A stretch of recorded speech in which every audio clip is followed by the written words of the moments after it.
Visayas, Mindanao, buong Pilipinas, nakikisaw-saw. Handa na ba kayong magpayanig sa Talakan? Ang inyong nag-iisang Barangay Hall on Air ay pupunta na mismo at dadayo sa inyong mga barangay. Huwa!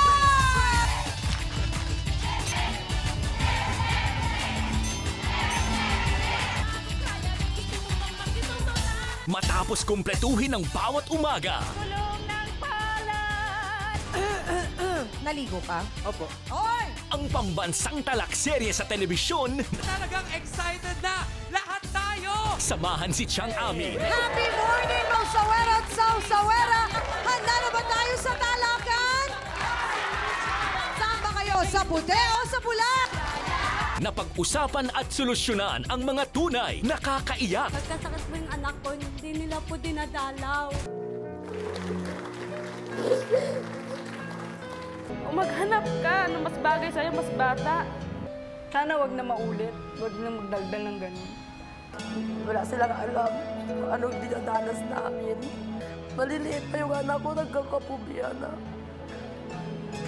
Kaya hindi po nila ako naiintindihan. Kaya sana mapatawad niyo ako. Para mamasko niyo na lang sa akin. Pinapatawad ko naman po siya.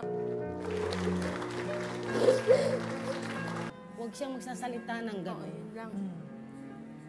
Napakasakit. Alam mo, yung anak ko, ayaw kong mapadapuan ng lamok. Pagkatapos, sasabihin niya na ng gano'n. Alam mo naman yan nga, mahal na mahal po kita. Dahil nagsampahan tayo sa iyo ng ginawa, hindi po kita maiwanan po. Mahal na mahal po kita. Ati sige, yakapin nyo na si Mister. Nakakatawa, Sa tsura kong tulos na ba ako? Weird! Nga nga!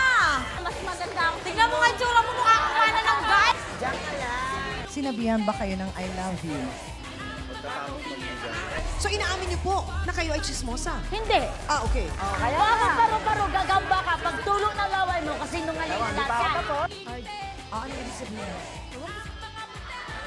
Ano po ba ang gusto ninyong sabihin sa bawat isa sa kanila para matuldukan na po ang problemang ito at kahit paano ay maayos po natin? Wala. Tapos na. at nakakaintrigang mga issue at problema. Baboy ka! Baka pa naman ako bigay ng telefon. Ayusin mo lang!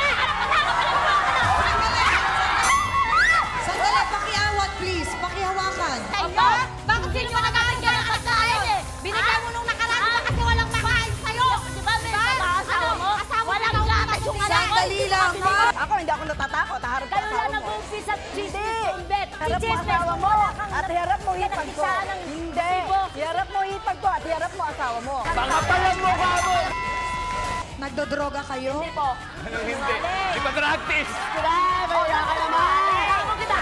Pati ang kanyang asawa ay inakit na din daw nga ni Rose. Paano naman ba ito? Narito po si Rowena Arbalate. Pasok, Ate Rowena. Hoy! For your information, hindi ko alam kung saan ka nakatira sa kita. Sandali lang po. Sandali lang. Gano'ng katotoo na sa'yo inaabot ng kartero ang mga sulat? Hindi naman po lagi lahat. O eh bakit hindi mo ibinigay kung kaninong nakalagay na pangalan? Kasi alam mo kung gaano kahalaga ang sulat, kaya nga ito sulat, ibig sabihin merong mensaheng nais iparating Oo nga dun po, sa ganito. tao na Alam mo- mahalaga. Alam naman po nilang nasa aking sulat, hindi ko lang po obligasyon nagpamigay sa mga bahay nila. Prangkahang tanong, hindi daw po kayo marunong magbayad ng utang ninyo. Ano naman ang mukha mo? Ano yung salvage? Ano yung sa... Babay ka mga amin. Oy, babay ka. Magpagsatin tayo. Hindi ako amin. Hindi ako.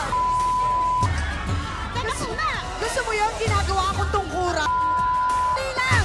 Ano ba kayong dalawa? Hindi tayo magkakaintindihan yan. Pati ako ginagawa yung tungkuran. Ganda-ganda ng damit ko. Sa nag-iisang Barangay Hall on Air ng Pilipinas. Isang huwaw! Huwaw! Mas pinatindi ang usapan. Baka pumasok ito sa other mischiefs. Ibig sabihin ito ay criminal offense ito. Matandaan ng mga kababaihan na hindi lang ang pag-ibig ninyo ang kailangan isipin. Importante po, nagmamahalan kayo. Ang Diyos ang nakakaalam diyan. Isa pa rin yung panghuhusga, Chang. Alam mo, may mga tao, pagkaganda-ganda, pero hindi ka akit-akit. Napakaganda sa isang tahanan yung ma-appreciate nyo yung hirap ng inyong ina.